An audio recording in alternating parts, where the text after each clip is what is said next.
రమ్మనుచున్నాడేసు ప్రభు రయమునరండి,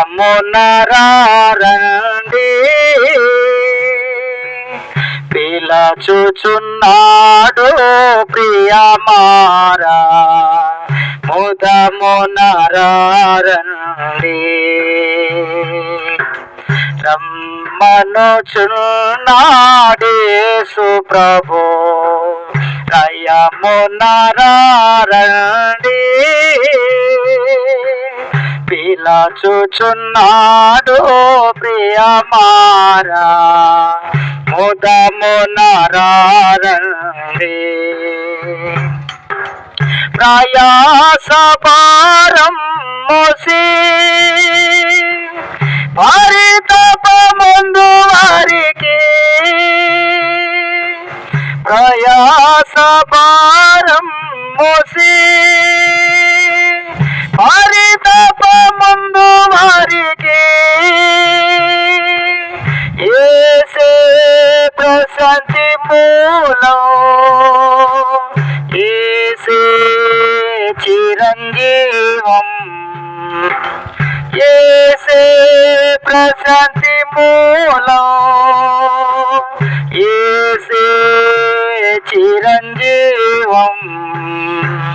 రమ్మనుచున్నాడేసు ప్రభు రయమునరండి,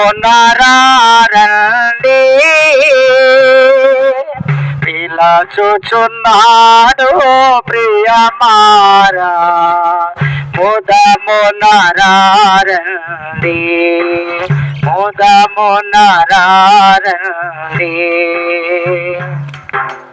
భయంకర పాపమునందు బ్రహ్మతో నిలిచెదవా,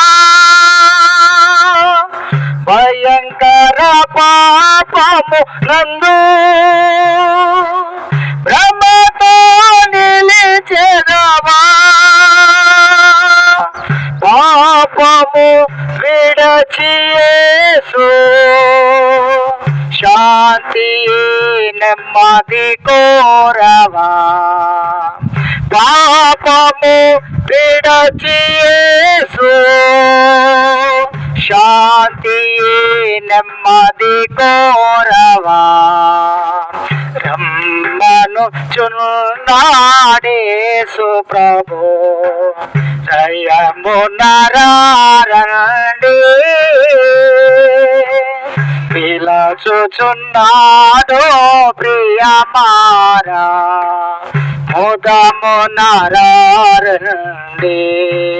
ముదమునరండి.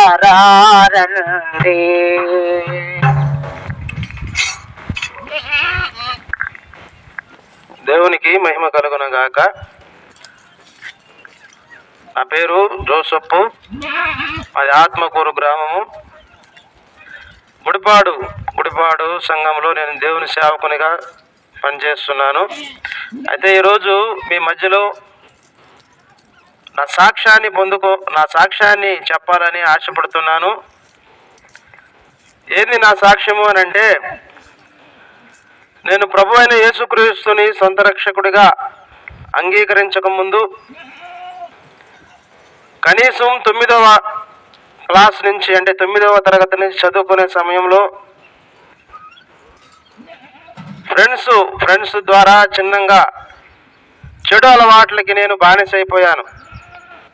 అలాగే చెడు అలవాట్లకి బానిసైపోయి 9వ క్లాసు అంటే కనీసం 14-15 సంవత్సరాలు ఉంటాయి. ఆ వయసు నుంచి కూడా నేను 32 సంవత్సరాలు వచ్చే వరకు తాగుతూ, అలాగనే మనిషి చేయకూడని తప్పులన్నీ కూడా నేను చేయడం మొదలుపెట్టాను. పోలీస్ స్టేషన్ కేసులు, కొట్లాట్లు, గొడవలు, అనేకమైన భయంకరమైన పరిస్థితుల్లో నా జీవితం కొనసాగుతున్నప్పుడు మా పెద్దవాళ్ళు కలిసి, అయ్యా వీడికి పెళ్లి చేస్తే వాడు బాగుపడతాడు, అందుకని వీడికి పెళ్లి చేద్దామని చెప్పి అందరూ పెద్దవాళ్ళు మాట్లాడుకొని నాకు పెళ్లి చేసిండ్రు. మా అమ్మ మా నాన్న చిన్నప్పుడే చనిపోయినరు.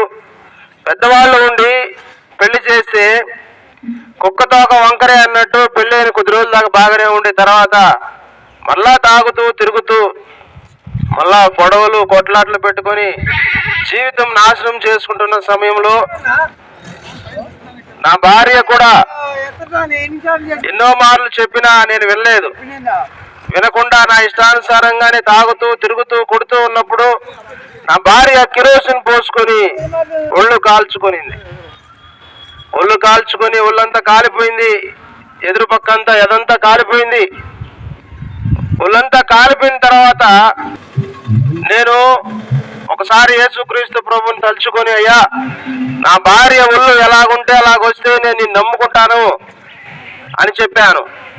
నా భార్య ఒళ్ళు ఎలాగుందో అలాగనే కొన్ని నెలల్లోపు దేవుడు అద్భుతంగా నా భార్యకి స్వస్థతను అనుగ్రహించిండు.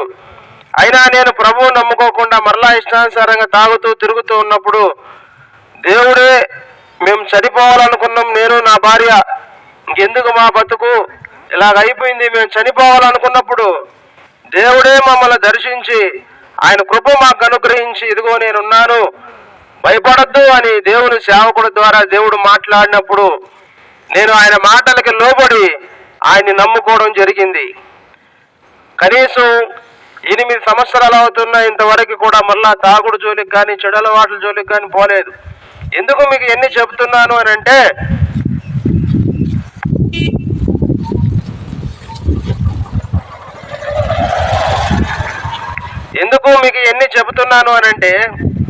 దేవుడు చెడిపోయిన నా బతుకుని బాగు చేసి మంచి మనిషిగా మంచిగా మనిషి ఎలాగ జీవించాలో అలాగా దేవుడు నన్ను తయారు చేశాడు. ఎందుకయ్యా అని అంటే, ప్రభువు దేవుని వాక్యంలో ఒక మాట ఇలాగ మాట్లాడాడు. ఆయన, ప్రయాసపడి భారము మోసుకొనుచున్న సమస్త జనులారా నా యొద్దకు రండి, నేను మీకు విశ్రాంతినిస్తాను అని. ప్రభు అయిన యేసుక్రీస్తును నమ్ముకోవడం ద్వారా కులం మారబడలేదు, మతం మారబడలేదు, అలాగనే ఏమీ మార్చుకోవాల్సిన పని లేదు. యేసుక్రీస్తు ప్రభువు దేవుడు, నా రక్షకుడు, నా పాపాల నిమిత్తం ఆయన మరణించాడు, తిరిగి లేచాడు అని నీ హృదయమందు విశ్వసిస్తే చాలు, దేవుడు నీకు రక్షణ ఇస్తాడు. రక్షణ అంటే ఏదో కాదు, మనం చనిపోయిన తర్వాత ఇంకొక లోకం అనేది ఉంది. అది మనం ఇక్కడే నిర్ణయం తీసుకోవాలి. మనం పరలోక రాజ్యానికి అంటే మోక్షానికి వెళ్ళాలి అని అంటే ప్రభు అయిన యేసునందు విశ్వాసం ఉంచితే ఖచ్చితంగా మనము ఆయన రాజ్యానికి వెళతాం. యేసుక్రీస్తు ప్రభు చెప్పాడు, నేనే మార్గమును సత్యమును జీవమునై ఉన్నానని, నా ద్వారానే తప్ప ఎవడనో తండ్రి యొద్దకు రాడు అని. అందుకని ప్రభు అయిన యేసుక్రీస్తునందు విశ్వాసం ఉంచుడి, మీరును మీ కుటుంబమును రక్షణ పొందుతారు. దేవుడి మాటలు దీవించి ఆశీర్వదించును గాక. ఆమేన్. ప్రభునందు ప్రియులారా, దేవుని సేవకులు చక్కగా తన సాక్ష్యము వివరించారు. ఈ భూమి మీద పుట్టిన ఎంతటి మానవుడైనా మరణిస్తాడు. మరణించిన తర్వాత తక్కుడో బిక్కుడు అంటే కుదరదు. ఈ భూమి మీదే మనము ఒక తీర్మానం చేయాలి. పాపములో పుట్టి పాపములో మానవుడు మరణిస్తే నిత్య నరకానికి వెళుతాడని బైబిల్ చెప్తా ఉంది. యేసు ప్రభు మాటలేని విశ్వాసం ఉంచి, యేసు ప్రభు నేను పాపిని, నా పాపాలు క్షమించు, నీ శిలువ రక్తముతో నా పాపాలు కడుగు ప్రభు అని తీర్మానం చేస్తే పరలోకం దొరుకుతుంది. కనుక మా భాష మాట్లాడుతున్న మా దేశ ప్రజలారా, యేసుక్రీస్తు ప్రభు చాలా ప్రేమ కలిగిన దేవుడు, ఆయన చాలా కనికరము కలిగిన ప్రభు. కనుక మనందరి కొరకు చనిపోయి సమాధి చేయబడి ఆయన పునరుద్ధానుడుగా తిరిగి లేచాడు. ఆ యేసు ప్రభునందరూ మీరు విశ్వాసం ఉంచితే చాలు, కాసు ఖర్చు లేదు, కాలు తిప్పాల్సిన అవసరం అంతకంటే లేనే లేదు. ఉన్నపాటిని యేసు ప్రభుని హృదయంలో చేర్చుకుంటే నీకు రక్షణ దొరుకుతుంది. అమ్మ, అయ్యా, అక్క, తమ్ముడు, యేసు ప్రభుని నమ్ముకొని పరలోకానికి వారసులు కావాలని ప్రేమతో మీకు మనం చేస్తూ ముగిస్తూ ఉన్నాం. ప్రేమ కలిగిన తండ్రి, పరిశుద్ధుడా, వందనాలు. గ్రామాన్ని, గ్రామ ప్రజలను దీవించండి. మీ దాసులు నిలవబెట్టి చక్కటి మాటలు మీరు వినిపించారు, మీకు స్తోత్రాలు చెల్లిస్తూ ఉన్నాం. ఎవరైతే నీ మాటలేని విశ్వాసం ఉంచారో వారిని నడిపించమని యేసు ప్రభు నామములో ప్రార్థన చేసి వేడుకుంటున్నాము తండ్రి. ఆమేన్.